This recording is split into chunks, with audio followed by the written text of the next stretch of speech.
بسم اللہ الرحمن الرحیم۔ شروع اللہ کے نام سے جو بڑا مہربان نہایت رحم کرنے والا ہے۔ السلام علیکم دوستو، میں خوش آمدید کرتی ہوں اور اللہ تعالیٰ سے دعا کرتی ہوں کہ وہ آپ کو ہر طرح کی بیماریوں اور پریشانیوں سے محفوظ رکھے، آمین۔ ویڈیو کا آغاز کرنے سے پہلے آپ دوستوں سے گزارش ہے کہ اگر آپ نے ابھی تک چینل کو سبسکرائب نہیں کیا تو اسے سبسکرائب کر لیں اور ساتھ لگے بیل کے بٹن کو بھی پریس کر لیں تاکہ اس طرح کی مفید ویڈیوز آپ تک بروقت پہنچ سکے۔ مثانہ اور گردے کی پتھری۔ شہد کو پانی میں ملا کر زیادہ سے زیادہ پئیں، اس طرح مثانے اور گردے کی پتھری ٹوٹتی ہے۔ نہایت ہی آزمودہ اور سستا ٹوٹکا ہے۔ لکوریے کے لیے لود پٹھانی 2 تولے، کمر کس 2 تولے، سفید موسلی 1 تولہ، گوند ککر 2 تولہ۔ یہ تمام چیزیں الگ الگ کوٹ کر چھان کر مکس کر لیں۔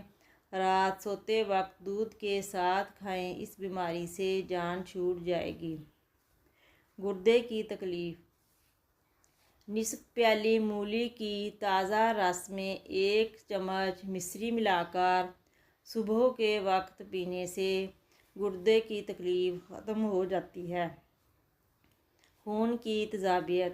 اگر خون میں تیزابیت ہو جائے تو 1 گلاس پانی میں 1 اسٹام خشک خوبانی اور 2 تولہ انار بھگو کر رات بھر رکھ دیں، صبح چھان کر پئیں، بہت جلد خون کی تیزابیت ختم ہو جائے گی۔ پیٹ کی گیس۔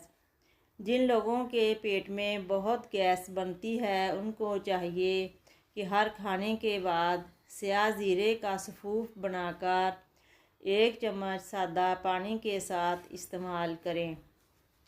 دمہ اور کھانسی۔ دمہ اور کھانسی کے مریضوں کو میتھی کے پتوں کا جوشاندہ بنا کر اس میں شہد ملا کر دیں، ان کو آرام ملے گا۔ جگر کی کمزوری۔ جگر کی کمزوری میں آدھا کلو دودھ میں 4 تولہ شہد ملا کر پینا بے حد مفید ہوتا ہے۔ اگر شہد کو اپنی غذا کا حصہ بنا لیا جائے تو جگر کی تکلیف کبھی نہیں ہوتی۔ زچہ کی طاقت اور قوت۔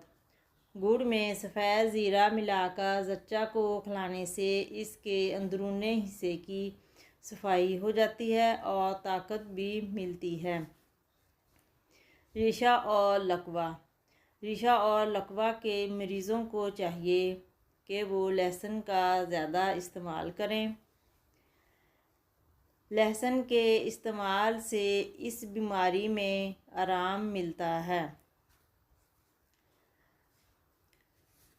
ناظرین محترم ناظرین، اس ویڈیو کو لائک اور کامنٹ ضرور کریں اور اگر چینل پر نئے ہیں تو برائے مہربانی ہمارے چینل کو ضرور سبسکرائب کریں۔